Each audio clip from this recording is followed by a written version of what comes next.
Nous pouvons nous rasseoir. Est-ce que tu es dans la joie d'être là ce matin? Amen.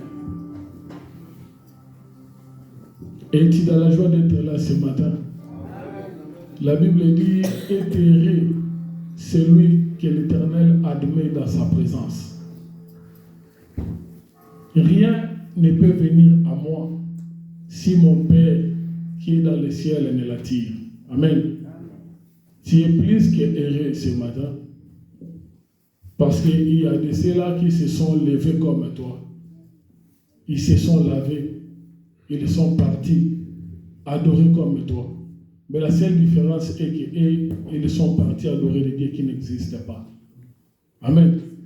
La Bible nous dit, nous sommes dans le véritable. Et notre véritable, c'est le Seigneur Jésus-Christ.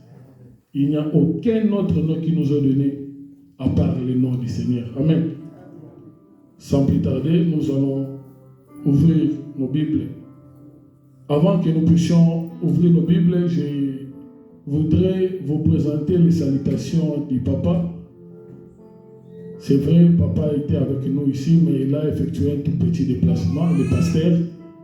Il a effectué un tout petit déplacement. C'est ce qui a empêché qu'il puisse être là ce matin. Et c'est pourquoi vous me voyez là devant. C'est un remplacement, en fait, par le fait qu'il a eu à effectuer ce déplacement. Amen. Alors voilà, avec la petite grâce que le Seigneur m'accorde, je voulais que nous puissions partager ce qu'il a prévu pour nous ce matin. Nous ouvrons nos Bibles dans le livre de Jean, chapitre 8, verset 12. Ce sont des versets que nous avions déjà commencé à développer depuis les dimanches passés. Mais ce matin, nous allons faire juste un petit rappel de tout ce que nous avions eu à développer le dimanche passé et après nous allons aller de l'avant. Amen. Jean chapitre 8, verset 12.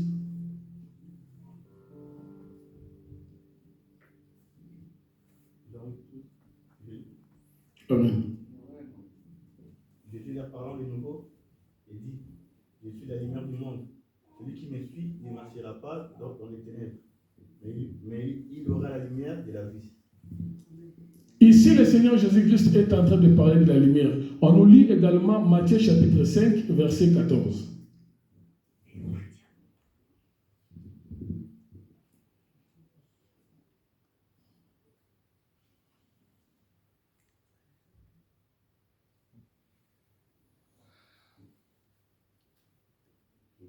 Matthieu chapitre 5, quelqu'un y est déjà? Vous êtes la lumière du monde. Une ville située sur une montagne ne peut être cachée. Oui. Nous lisons également Exode chapitre 13, verset 21.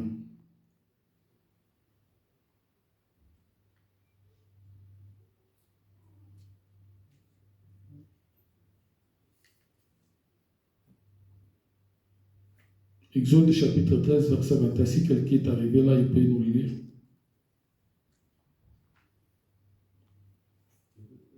Exode chapitre 13, verset 21. Célestine. Le Seigneur lui-même marche devant eux. Le jour, il se tient dans une colonne de fumée pour leur montrer la route. La nuit, il se tient dans une colonne de feu pour les éclairer. Ainsi, ils peuvent marcher le jour et la nuit. Toujours là, Exode chapitre 14, 19 à 20.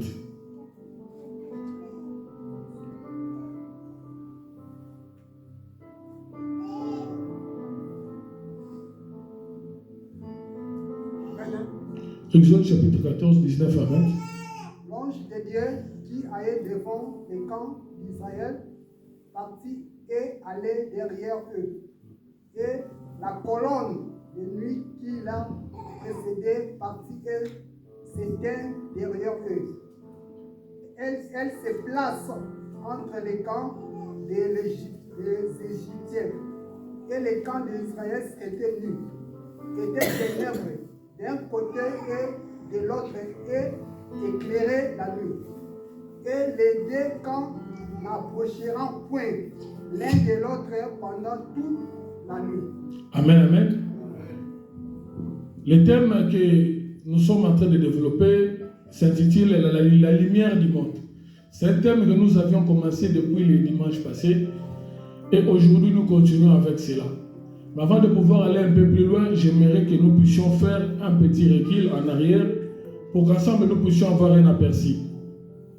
Dans le livre de Jean chapitre 8, lorsque le Seigneur Jésus-Christ est arrivé, il dit au peuple, après avoir prêché, quand il est arrivé, il a trouvé une fête qui était là. Il a trouvé le Juif étant en train de célébrer la fête des tabernacles. Après ces festivités, le dernier jour, le Seigneur va se manifester pour dire aux Juifs qu'il était la lumière du monde. Amen. Après leur avoir dit cela, il s'est passé encore quelques temps, quand il marchait encore avec les disciples. Et là maintenant, dans le livre de Matthieu chapitre 5, verset 14, le Seigneur va dire aux disciples que vous êtes la lumière du monde. Amen. Donc dans Jean, lui-même, il s'est dit qu'il est lumière, mais après quelques temps, il va dire aux disciples que vous maintenant, vous êtes la lumière du monde. Et une lumière ne peut pas être placée sous la table. Il doit être au-dessus pour que tout le monde environnant puisse voir cette lumière-là. Amen. Et nous avons également touché le livre de Exode.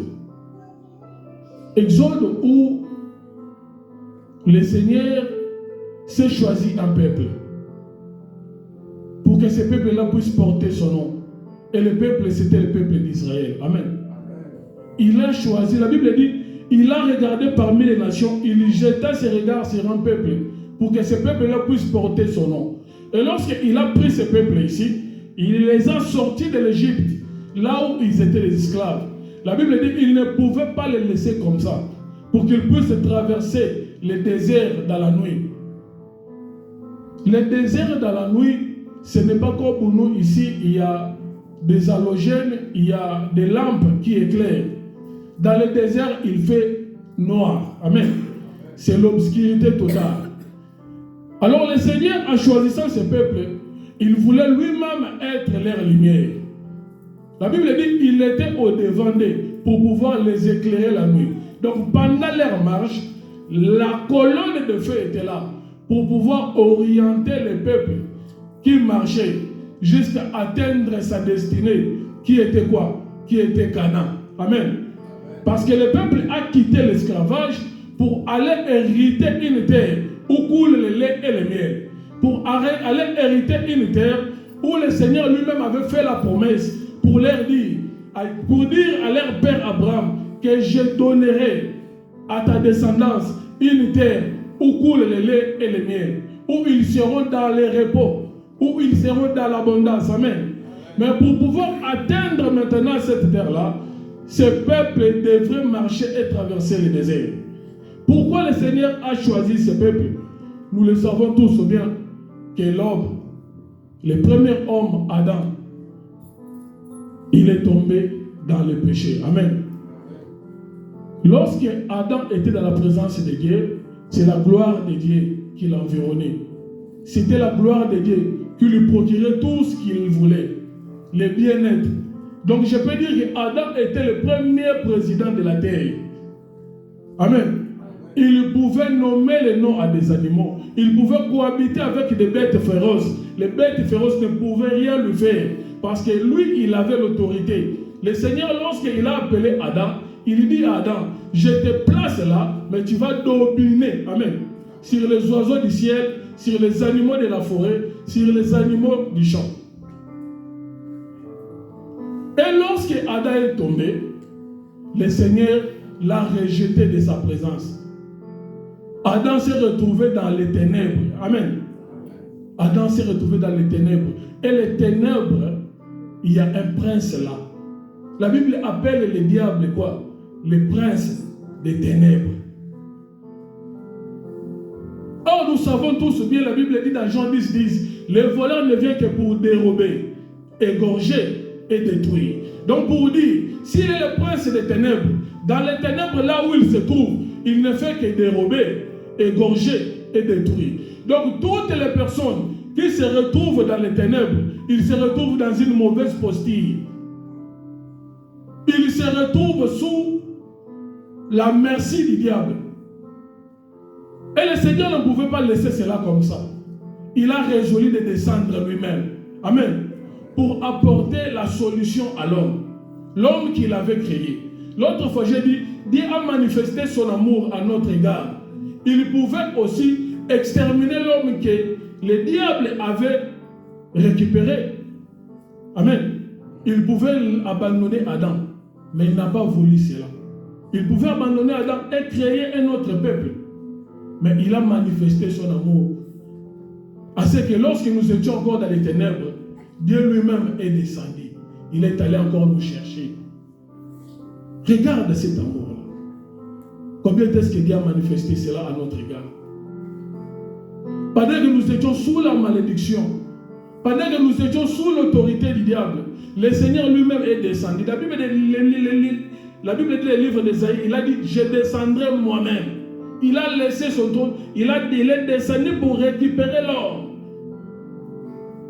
qui était sous la servitude de l'ennemi. Et pour pouvoir entreprendre ces démarches, il a commencé par choisir un peuple. Amen. Il a choisi le peuple d'Israël. En choisissant le peuple d'Israël, il ne pouvait pas laisser ce peuple comme ça. C'est pourquoi, quand il sortait de l'Égypte pour aller dans la félicité, quand le peuple sortait de l'Égypte pour aller atteindre Canaan, lui-même Dieu, il était avec eux. Il s'est manifesté à travers la colonne de feu. Amen. La Bible dit, la colonne de feu était là pour les éclairer la nuit. Cette même colonne-là était là pour leur apporter la protection. Amen, amen. Et cette même colonne-là était là parmi Israël pour assurer à Israël que l'Éternel Dieu marchait avec eux. Amen.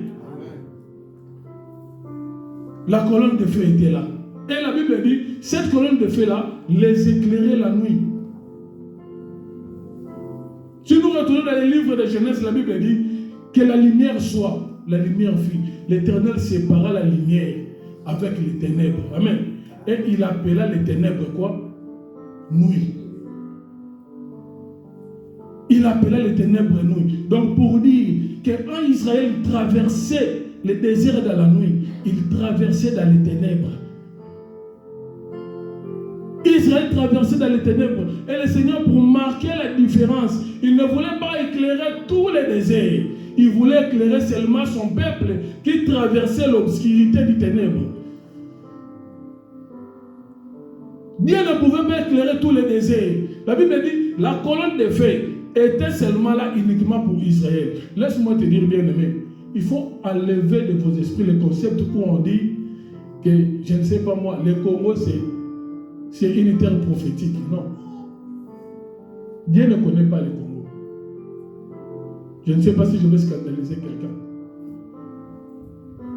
Dieu ne connaît pas un pays bien-aimé. Vous pensez que le pays que les hommes ont découpé, amen. Vous pensez que le pays que les hommes de la terre ont découpé, Dieu peut valider cela. On a découpé l'Afrique en 1885 pendant les conférences de Berlin, c'est ça. Et les gens qui ont découpé l'Afrique là, c'était pour pouvoir réduire en esclavage les peuples qui y habitaient. Donc pour dire, si je ne sais pas moi, Léopold II appelle la terre là le Congo, Dieu aussi considère cela comme le Congo. Non. Dieu ne connaît que 3 espaces.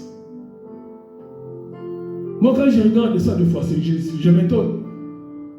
Au Angola, terre prophétique. Non. Dieu ne connaît que 3 espaces dans la Bible. Dieu connaît Israël, qui est le peuple terrestre de Dieu. Amen. Dieu connaît l'Église, qui est le peuple céleste de Dieu, et Dieu connaît les nations. Ce sont les 3 espaces que Dieu connaît. Dieu ne connaît pas un pays. Donc quand Dieu opère, ou bien lorsque Dieu travaille, il travaille soit avec Israël, soit avec l'Église. Amen. Et dans ces trois espaces-là, il y a une récompense pour chaque espace. Ça, c'est une parenthèse pour que nous puissions avoir un aperçu. Dans chaque espace, il y a une récompense. Donc, lorsque le Seigneur sera de retour, il viendra pour glorifier l'Église. Amen. Pour restaurer Israël et pour juger les nations. Ce sont les trois récompenses que Dieu a gardées pour les trois espaces que lui, Dieu, il connaît. Dieu ne connaît pas l'Éthiopie. Dieu connaît l'Église, Israël et les nations. Et lorsque Dieu travaille avec ses peuples, il ne travaille pas avec ses peuples simultanément. Il travaille avec ses peuples tour à tour. Amen. Lorsqu'il travaille avec Israël, l'Église était cachée. Quand il a fini de travailler avec Israël, quand l'Église s'est manifestée, Israël est tombé dans l'endurcissement. Amen. Et à son avènement, quand il va glorifier l'Église, il va apporter les jugements pour les nations. Donc pour dire que toi qui n'es pas encore dans l'Église aujourd'hui, toi qui ne connais pas encore Jésus-Christ aujourd'hui, tu dois faire vite pour quitter les nations et entrer dans l'Église. Amen, amen. Amen. Fais un effort de sortir les nations et te retrouver dans l'Église de Dieu. C'est pareil avec Joseph lorsqu'il était en Égypte. Joseph, fils de Jacob, qui est l'image de Jésus, avant de pouvoir se manifester auprès de ses frères, il va d'abord demander aux Égyptiens de sortir de la maison. Amen, amen. Il va d'abord demander à l'Église de pouvoir faire quoi? Être enlevé. Joseph, pour pouvoir se présenter auprès de ses propres frères qui les avaient reniés, il va demander aux Égyptiens qui se trouvaient dans la maison de sortir. C'est nous l'Église. Quand nous serons partis à l'enlèvement, c'est alors que Jésus-Christ va aller maintenant en Israël pour se faire révéler que c'était moi votre frère. Amen. Amen. C'était moi votre frère. Donc, sortons de ces concepts-là. Et lorsque la flamme de feu, lorsque la colonne de feu marchait avec Israël, c'était pour les guider, la première des choses. Parce que lorsque la colonne bougeait, le peuple de Dieu bougeait avec la colonne. Leur marche dans le désert dépendait des mouvements de la colonne de feu.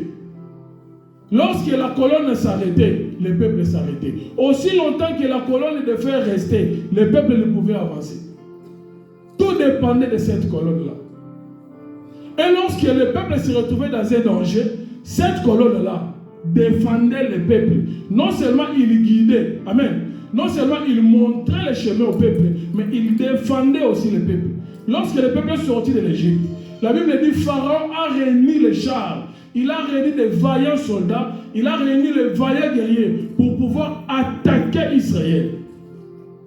Quand Israël s'est retrouvé devant la mer Rouge, la Bible dit cette colonne de feu qui était devant Israël pour pouvoir les guider, il passa derrière. Amen. C'est toujours cette même colonne-là qui va se retrouver derrière pour pouvoir faire quoi? Pour pouvoir maintenant défendre le peuple. Cette même colonne de feu qui protège, qui guide, c'est cette même colonne-là qui défend. Et laisse-moi te dire aujourd'hui, la colonne de feu aujourd'hui, c'est le Seigneur Jésus-Christ. Parce que chaque lumière, on avait dit ça l'autre fois, a une source. Amen. Chaque lumière que nous trouvons, chaque lumière que nous voyons, a une source. L'autre fois, on a dit, si nous sommes éclairés dans la salle, c'est parce qu'il y a les lampes, amen, qui sont là, qui donnent la lumière pour que nous puissions voir. Si nous allons en dehors, la lumière qui éclaire l'extérieur, c'est le soleil. Donc la source de la lumière qui est en train d'éclairer l'extérieur là-bas, c'est le soleil qui est suspendu. Maintenant, si nous revenons ici, quand le Seigneur Jésus-Christ dit maintenant, je suis la lumière du monde. Donc nous devons aussi chercher à comprendre La source de cette lumière-là auquel le Seigneur fait allusion. Amen. La source de cette lumière-là. Parce qu'aujourd'hui, Israël n'est plus. Nous avions dit là-bas, le Seigneur marche avec l'Église. Joseph, le fils de Jacob, il est en Égypte. Il est avec les nations. Ses frères l'ont vendu, il est avec les nations. Et pendant qu'il est avec les nations, il est en train de distribuer les pains. Le pain, c'est la parole de Dieu. Il est en train de donner le pain au peuple. Chaque lumière a une source. Nous allons relire encore rapidement Psaume chapitre 119, verset 105.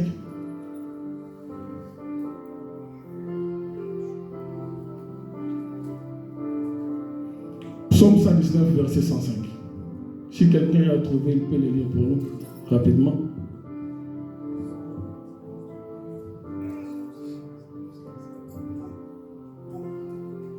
Psaume 119, verset 105. Puissent mes actions être bien réglées, afin que je garde tes statuts. Amen. Je ne sais pas si c'est cela. Psaume 119, un instant.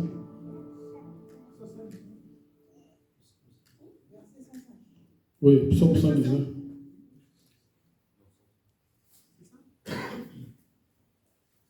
Psaume 119, verset 105. Ta parole est comme une lampe qui guide tous mes pas et elle est une lumière éclairant mon chemin. Amen, amen. Vous avez vu la source de la source de la lumière.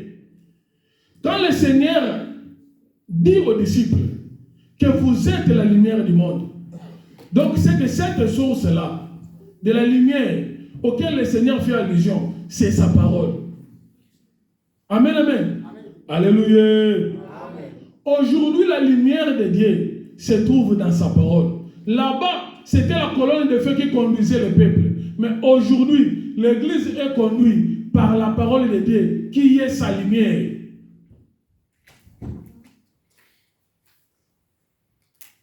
Si là-bas, la colonne de feu était manifeste, au jour d'aujourd'hui, le Seigneur Jésus-Christ est dans sa parole. Le Seigneur Jésus-Christ est dans sa parole. Quand il dit aux disciples, vous êtes la lumière du monde, il fait allusion à la parole. Donc la personne qui a la parole de Dieu, c'est cette personne-là qui porte en lui, qui porte en elle, pardon, la lumière. Amen. Amen. Le Seigneur Jésus-Christ n'est plus physique. L'apôtre Pierre a dit, si nous avons connu le Seigneur Jésus-Christ dans la chair, nous ne le connaissons plus de cette manière. Nous ne connaissons plus le Seigneur Jésus-Christ de cette manière. Donc c'est pour dire, même les photos que vous mettez là, ce n'est pas ça le Seigneur Jésus-Christ. Les mamans Gerda, appelle ça, et dit comment dire, j'embrasse photo. Yesu a sous bon côté. Si nous avons connu le Seigneur Jésus-Christ dans la chair, il n'est plus dans la chair. Le Seigneur Jésus-Christ est maintenant dans sa parole. Donc la personne qui dit que j'ai le Seigneur Jésus-Christ en moi, il l'a dans sa parole. La photo que vous voyez, le film du Libanais là, quand tu pries, tu te représentes cet homme-là du film. Ce n'est pas lui le Seigneur Jésus.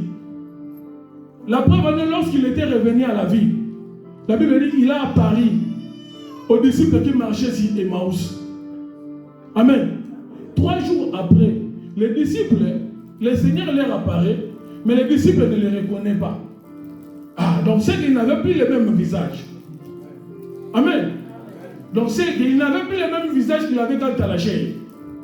C'est pourquoi ils ne voulaient même pas qu'on puisse le toucher. Donc quand il a apparu aux disciples, il commence à leur parler. Les disciples, ils posent la question aux disciples qui partaient sur Emmaüs. De quoi parlez-vous, les disciples? Oh, mais toi tu n'es pas à Jérusalem. Tu n'as pas entendu ce qui vient de se passer les jours passés. Il y avait un homme ici qui Dieu avait revêtu de puissance et de gloire. Il a fait des miracles. Cet homme-là a été tué, a été crucifié à la croix. Donc, la personne pour qui ils échangeaient s'est trouvée parmi eux. Amen. Amen. Mais ils ne l'ont pas reconnu. Toi, tu penses que moi, aujourd'hui, comme vous me voyez, 3 jours après, parce qu'il ne s'est passé que 3 jours, après la résurrection, vous allez m'oublier. Amen. Donc pour dire que le Seigneur Jésus-Christ qui a été ressuscité là, ce n'est pas le même Seigneur Jésus-Christ qui a été là au jour de sa chair. Amen. Amen. Si nous connaissons le Seigneur Jésus-Christ quant à la chair, nous ne le connaissons plus de cette manière. Yesu wana yotara na photo yete. Yesu ye. Yesu ye, il est dans sa parole. Donc quand il dit aux disciples, vous êtes la lumière du monde, il voulait tout simplement leur dire, si vous avez la parole va dégager en vous la lumière. Pourquoi? Pour pouvoir vous sortir du ténèbre. Comme Israël marchait, comme Israël traversait le désert pendant la nuit. Amen. Ils avaient besoin de la lumière pour les éclairer. Nous aujourd'hui, comme Israël est tombé dans l'endurcissement, nous aujourd'hui l'église de Dieu, nous marchons aussi dans la ténèbre. Nous marchons aussi dans la nuit. Nous marchons aussi pendant que le diable est en train de régner. Mais c'est seulement que la différence, nous, église, devons faire, nous devons prier. Amen. C'est notre seule différence qui doit marquer la différence avec les autres. Nous sommes appelés à devenir des lumières. De telle sorte que lorsque les ténèbres approchera de moi, ça sera repoussé par la lumière que moi je suis en train de dégager. Et la lumière que moi je dégage, je l'obtiens de la parole. Alléluia. Amen. Je vois la source de ma lumière, c'est la parole de Dieu. La Bible dit la colonne de feu marchait avec le peuple dans la nuit. Dans la nuit. Aujourd'hui aussi, l'église est en train de traverser la nuit. C'est pourquoi l'apôtre Paul dira dans le livre des Romains, la nuit est avancée.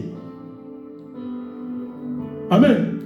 La nuit est avancée. La nuit, c'est ça aussi les ténèbres. Dieu sépara la lumière avec les ténèbres. Il a appelé les ténèbres la nuit.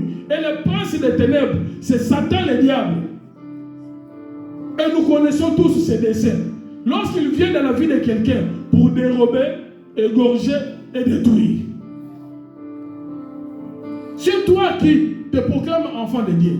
Tu n'as pas la parole de Dieu en toi. Tu n'as pas la lumière suffisante pour repousser le diable.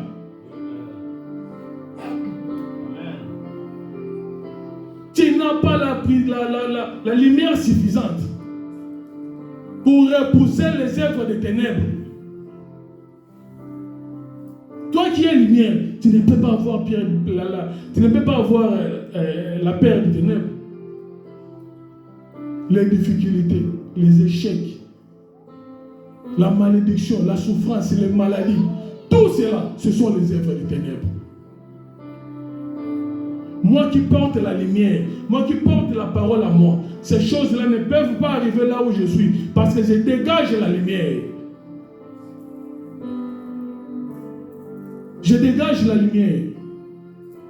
Mais malheureusement, il se trouve parmi nous de ceux-là qui n'ont pas la parole de Dieu, mais qui ont la parole de Dieu, mais qui ne donnent pas la lumière. Es-tu de ceux-là? Est-ce qu'on peut te compter parmi ces gens-là? Luc 11, 35 rapidement. Luc chapitre 11, verset 35. Nous évoluons, nous avançons. Non, on nous lit d'abord Éphésiens. Éphésiens chapitre 5, verset 8. Éphésiens chapitre 5, verset 8. Autrefois, certes, vous apparteniez aux ténèbres. Ah, papa, pardon. Autrefois, certes, nous appartenions qui? Aux ténèbres. Amen. Avant que le Seigneur Jésus ne vienne, avant que le Seigneur Jésus-Christ ne puisse te communiquer la lumière, autrefois, tu appartenais à qui? Aux ténèbres. La Bible dit, comme par un seul homme, le péché est entré dans le monde. Et tous son péché sont privés de la gloire de Dieu. Donc avant que le Seigneur ne puisse te transmettre la lumière, tu appartenais aux ténèbres. Tu étais sous le pouvoir du diable. C'est là où maintenant, quand on grandissait, on nous disait que les tantes protègent la famille. C'est là où maintenant, quand on grandissait, on nous disait, tu connais ton oncle paternel là, c'est lui qui protège la famille. Aujourd'hui, la parole de Dieu s'est répandue. Mais dans les temps, nous connaissons cela. Moi, je sais. Moi, dans ma famille à moi, je connais la personne à qui on disait que c'est lui qui gardait la famille. Je ne sais pas si vous aussi. Nous, quand on grandissait, on nous montrait cet oncle. Tu vois cet oncle-là, c'est lui qui protège la famille. Donc, il a un mot à dire sur toi. Et lorsque cet oncle-là quittait le village pour venir chez nous, à la maison, on craignait. On évitait même d'être sur son champ de vision. Amen. Autrefois, nous appartenions aux ténèbres. Donc, cet oncle-là, effectivement, il avait le pouvoir, il avait le mot à dire sur toi, parce que tu l'appartenais. Amen. Avant que tu ne reçoives le Seigneur, tu appartenais. Il avait le mot à dire sur toi. Il peut te maudire. Il peut prendre ton étoile et donner à une personne ou d'autre. En Afrique, on appelle l'encodia. Donc, tous les autres membres de la famille sont misérables. C'est seulement un membre de la famille qui excelle. Et vous tous là, les misérables, vous dépendez de lui. Donc, on a récupéré, je ne sais pas moi, tous vos étoiles. On lui donne pour qu'il puisse maintenant assurer la sécurité, la prospérité de la famille.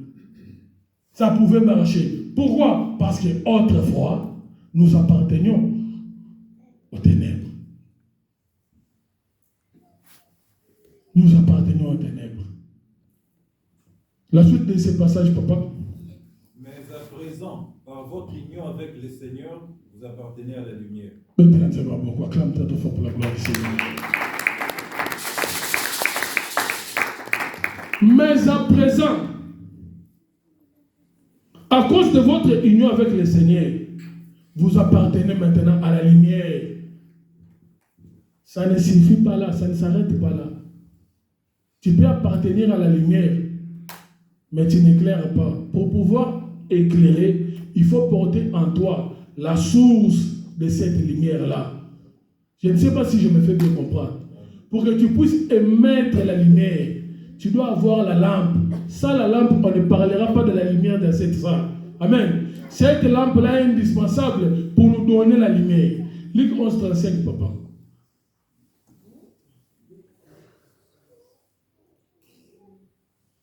Luc 11, verset 35. Écoutez ce que la Bible dit. Le 35e verset nous dit: fais donc attention à ce que ta lumière ne soit pas obscurcie. Amen, amen. Alléluia. Amen. Dans la version 8 secondes, on dit ceci. Fais donc attention. Si la lumière qui est à toi est donc ténèbres. Luc 11, 35 pour ceux qui cherchent. Donc pour dire, tu peux avoir la lumière, mais cette lumière-là ne projette pas. Amen.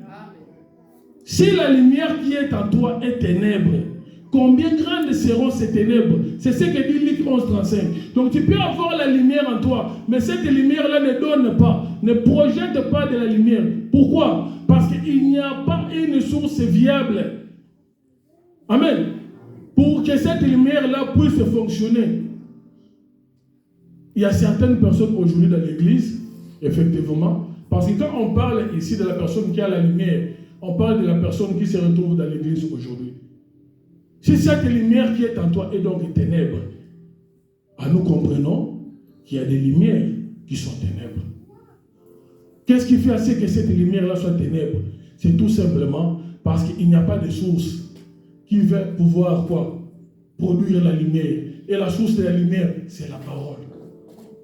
Amen. Amen. Donc tu n'as pas la parole de Dieu en toi. Tu n'as pas la parole de Dieu. Fais une introspection. Aux autour du sabbat pamba.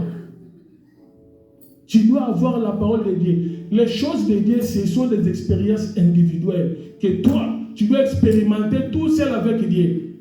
Aujourd'hui, bon, le diable est entré aussi dans l'église. Le diable est entré dans l'église.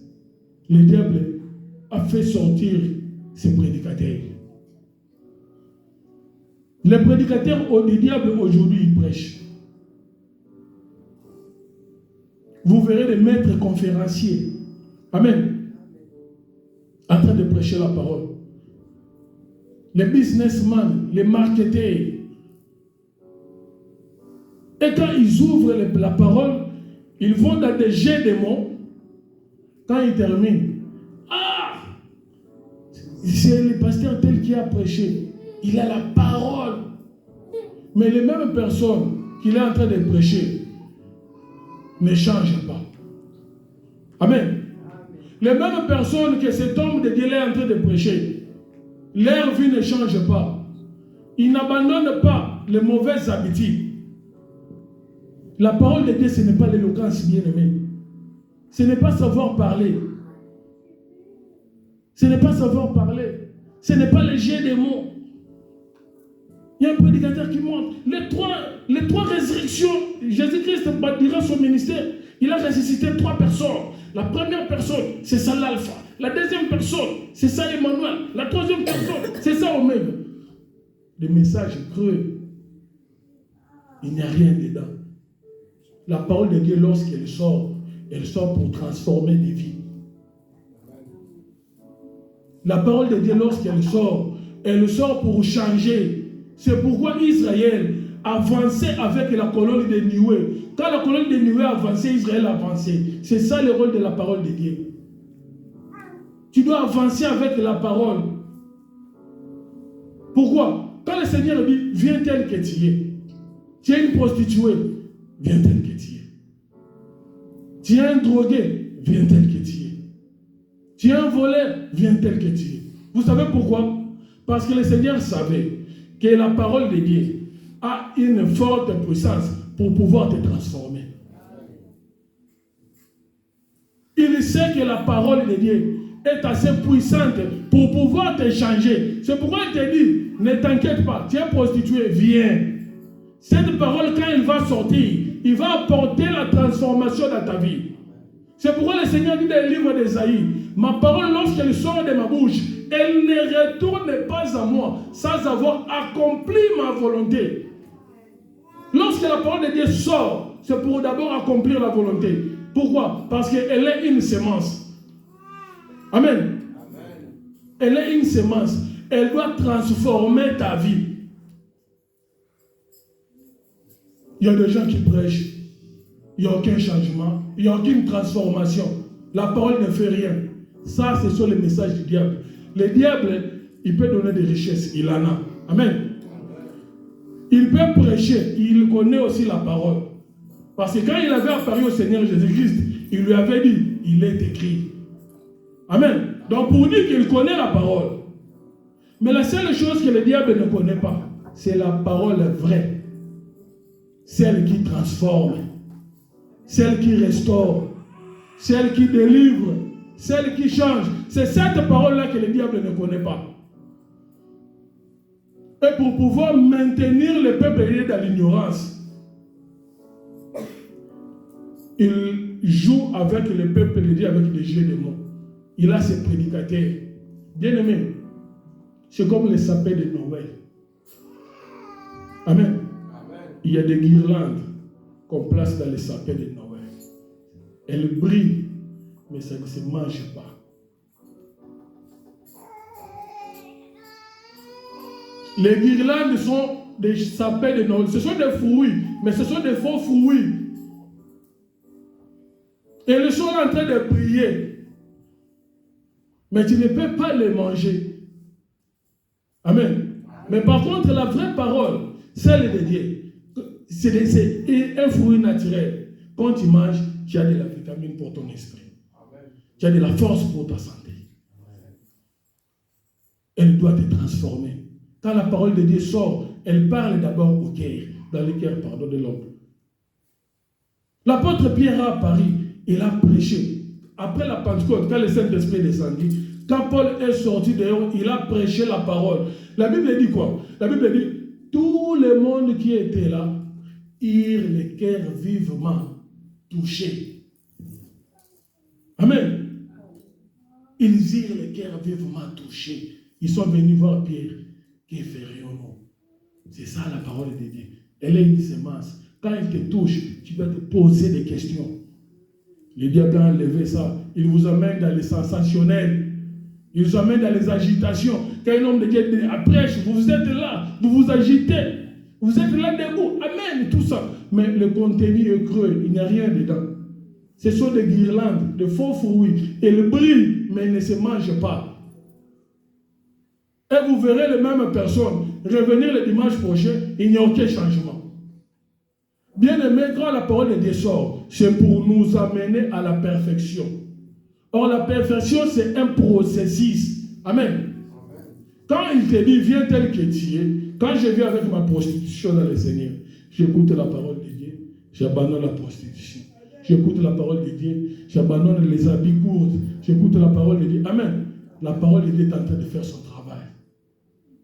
Il est en train de me transformer, de m'amener à la perfection. C'est ça le rôle de la parole de Dieu. Si toi, la parole de Dieu ne te change pas, pose-toi des questions. S'il y a une église où des gens partent et qu'ils ne sont pas transformés, posez-leur la question. Qu'est-ce qu'ils reçoivent comme parole? Même les médecins, quand ils te donnent un médicament qui ne t'apporte pas la guérison, ils changent.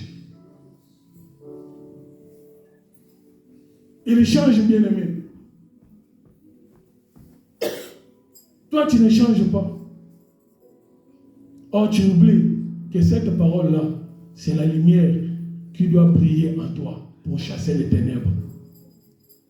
La parole de Dieu, c'est la lumière qu'il te faut. C'est pourquoi il dit aux disciples, on vous a dit, mais moi je vous dis. Mais moi, je vous dis. Nous lisons encore un chapitre, Jean chapitre 8.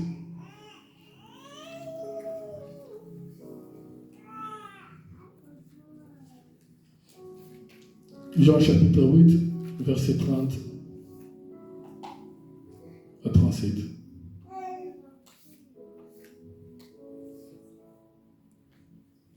Les gens sont dans les sensationnels.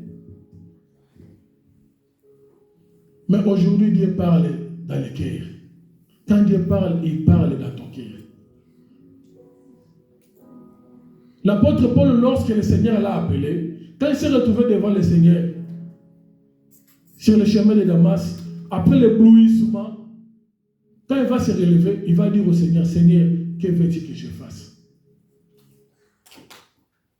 Mais aujourd'hui, il y a les messages qui font l'apologie du matériel. Il y a des enseignements qui parlent des richesses du monde.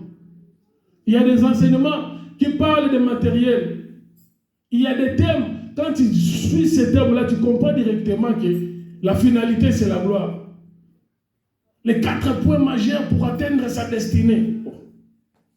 La Bible dit, si vous êtes ressuscité en Christ, cherchez d'abord les choses d'en haut. Aujourd'hui, on a perdu des vies, que le peuple de Dieu doit être enlevé. Bien aimé, l'enlèvement arrive. Cette parole ici, on la cherchera, on ne la trouvera plus. Les enseignements veulent toujours nous rattacher sur la terre. Or, sur la terre, nous sommes des passagers. Bien aimé, l'enlèvement arrive. Regarde tout ce qui est en train de se passer aujourd'hui. Tu vas comprendre.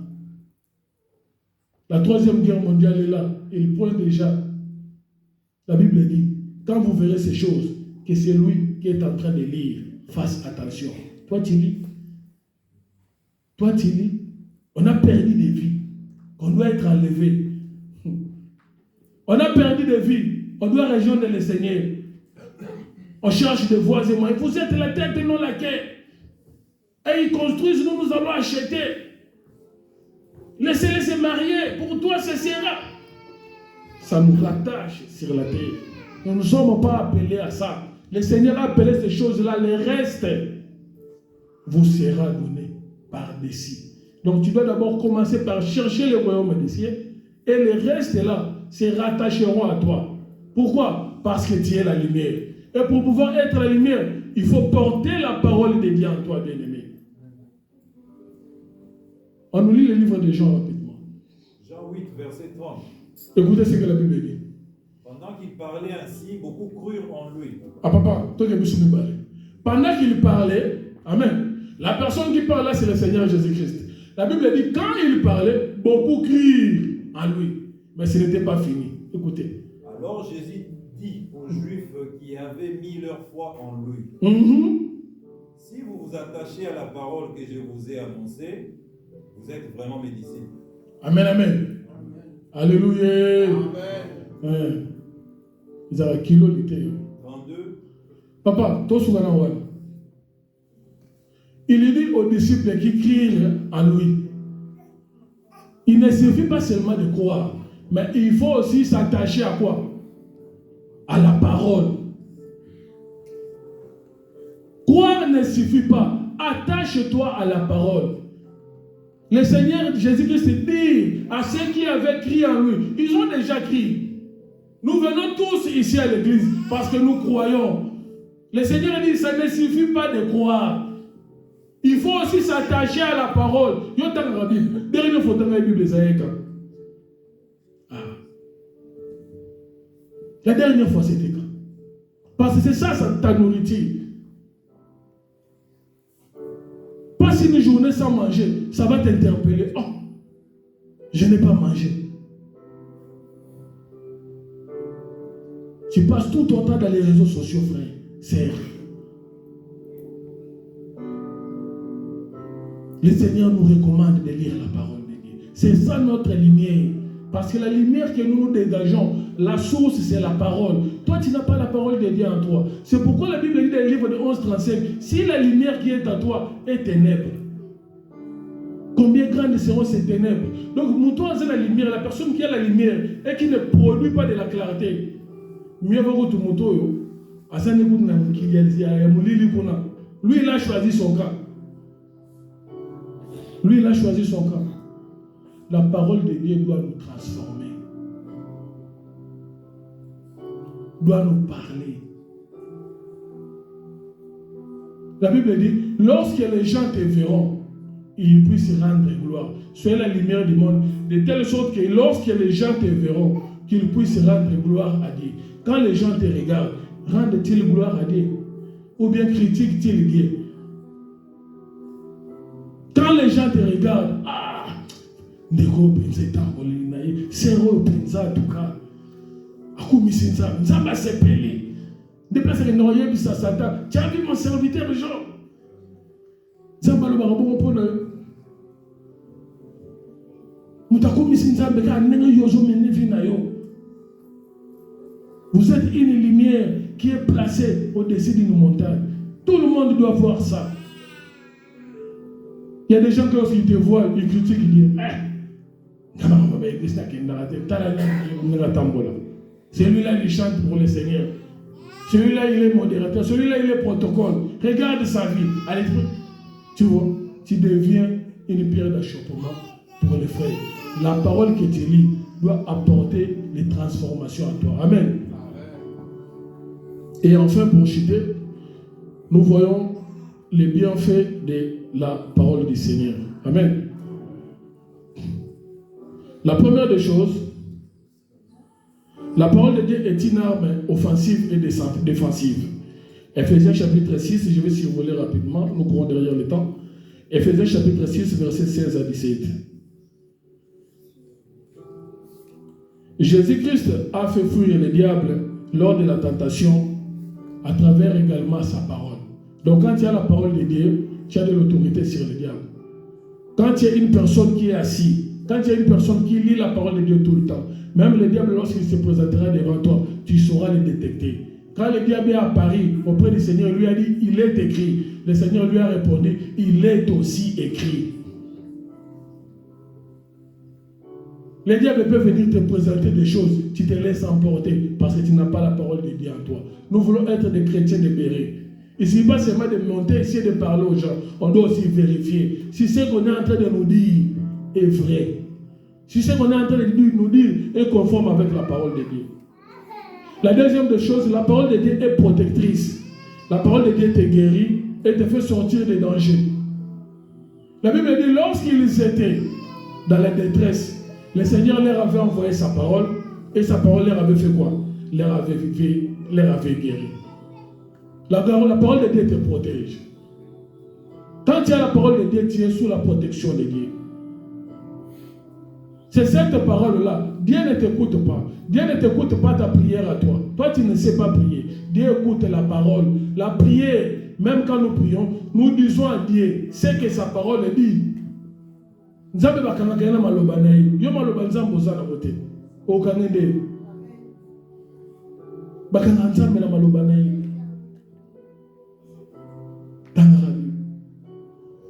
La troisième des choses, la parole de Dieu préserve du péché. Nous allons lire Psaume 119 à la maison, verset 11.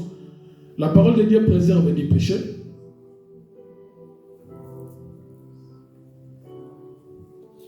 La quatrième des choses, la parole de Dieu te donne l'assurance et la maîtrise devant les dangers. Amen. La parole de Dieu te donne l'assurance et la maîtrise devant les dangers. Lorsque Pierre, le Seigneur, l'a appelé, il est sorti de la barque. Il a commencé à marcher sur les fleuves. Amen. La Bible dit, quand il avait les yeux rivés sur le Seigneur, cet homme pouvait marcher sur l'eau. Mais quand il a regardé seulement, quand il a réalisé la grandeur de la situation qu'il était en train de faire, Pierre a commencé à faire quoi? À couler. Mais aussi longtemps que les yeux étaient rivés sur le Seigneur, il pouvait marcher. La situation que tu es en train de traverser, quand tu as les yeux fixés sur la parole de Dieu, ça te fera marcher sur cette situation.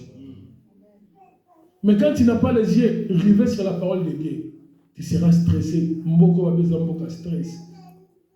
Tu vas péter le plomb.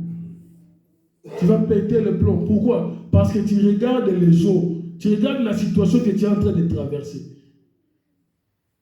Quand Pierre regarde Jésus, quand il regarde la parole, qu'est-ce que la parole me dit? La parole me dit, mon Rédempteur est le vivant, il s'élèvera le dernier. Donc pour dire qu'à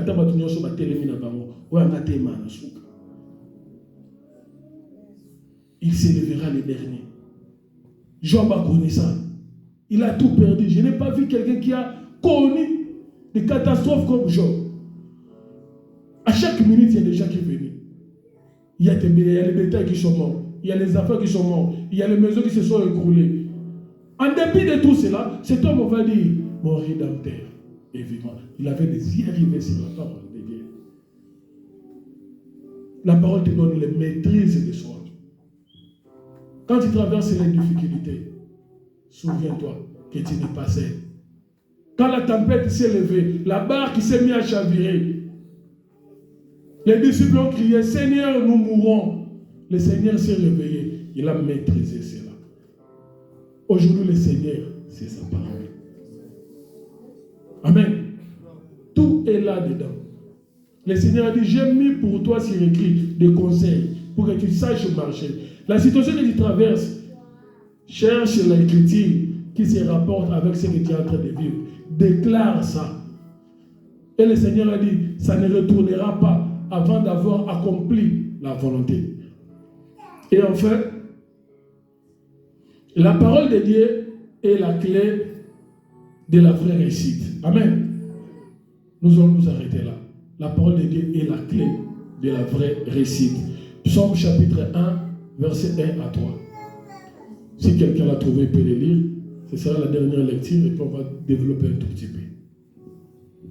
Psaume chapitre 1, verset 1 à 3. La Bible, qu'est-ce que dit la Bible?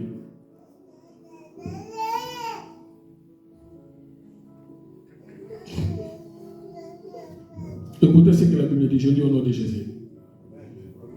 Heureux l'homme qui ne marche pas selon les conseils des méchants, qui ne s'arrête pas sur la voie des pécheurs, et qui ne s'assied pas en compagnie des moqueurs, mais qui trouve son plaisir dans la loi de l'Éternel, et qui la médite jour et jour. Amen. Qui trouve son plaisir dans la parole de Dieu, et qui la médite jour et nuit. Écoutez maintenant ce qu'on dit par rapport à cette personne-là qui médite la parole de Dieu jour et nuit. Il est comme un arbre planté près d'un courant d'eau, qui donne son fruit à sa saison et dont le feuillage ne flétrit point. Tout ce qu'il fait qu'est-ce que toi tu fais? Tout ce que toi tu fais, ça va te réussir. Tout ce qu'il fait, lui réussit. Un enfant de Dieu, quand il vit des choses négatives dans sa tête, il se dit qu'il y a Dieu qui veut lui enseigner. Il ne l'attribue pas au diable.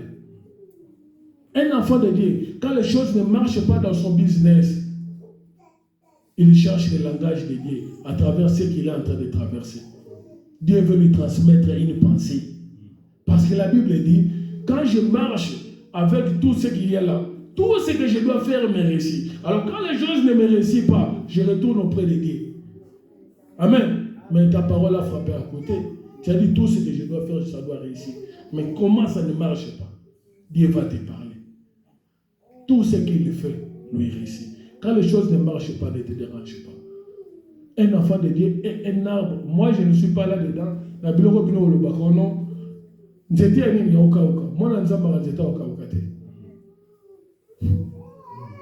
Un enfant de Dieu n'est pas un arbre sec. N'est pas un arbre sec. Non. Il faut contextualiser la parole de Dieu. Quand le Seigneur disait cela, il parlait à Israël. Israël. Nous, les enfants de Dieu, nous sommes des arbres plantés près d'un courant d'eau. Le Seigneur Jésus, quand il est avec Dieu, il a dit, les paroles que je vous donne deviendront à vous une source d'eau vive, qui couleront jusque dans la vie éternelle. Donc l'eau que nous avons à nous coule jusque dans la vie éternelle. Alors l'arbre que nous avons, l'arbre qui est nous, l'arbre que nous sommes, repose sur de l'eau. La Bible dit il ne fait très point. Au sein de cet arbre, il est comme un arbre planté près de courant d'eau.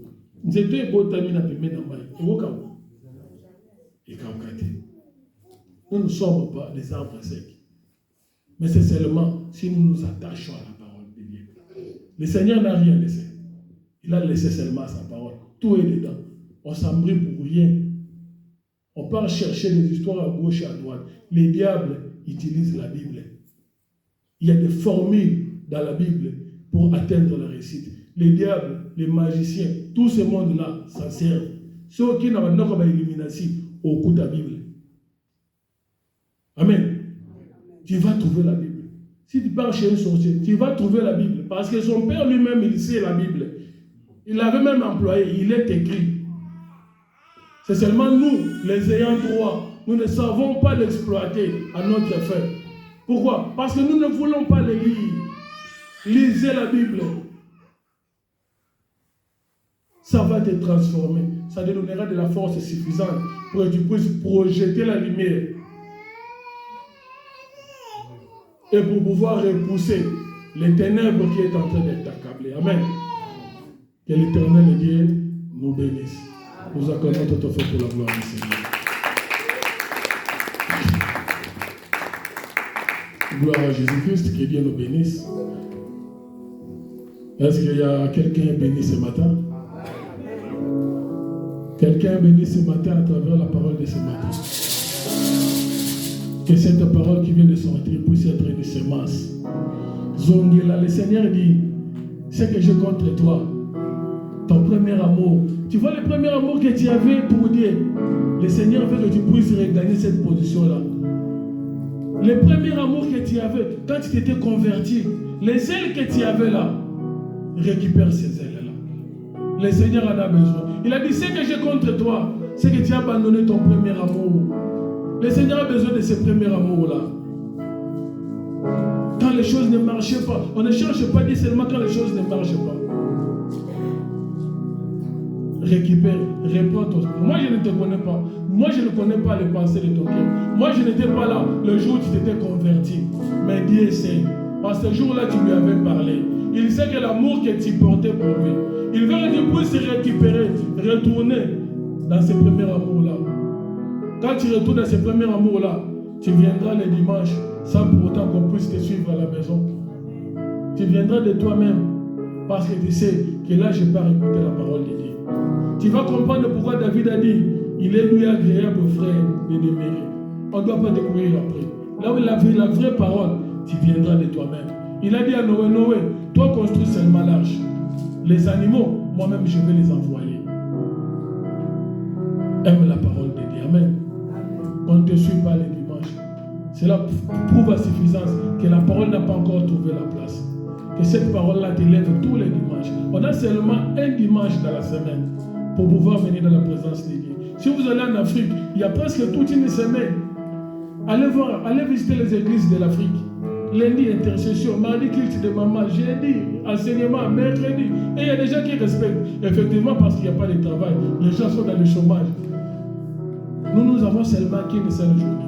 Bientôt, je dis bien bientôt, cette parole-là, on ne la trouvera plus. Au vu de tout ce qui est en train de se passer là maintenant, on va chercher. Il y a des gens qui vont commencer à aller chercher cette parole. Ils ne la trouveront plus. Bientôt, je dis bien. C'est pourquoi le Seigneur dit, cherchez-moi pendant que je suis encore prêt. Pendant que je suis là à côté de toi, cherche-moi. Il arrivera un temps, tu vas chercher Dieu, tu ne le trouveras plus. Lève-toi là où tu es, nous allons prier. Incline ta tête. Dis merci à Dieu.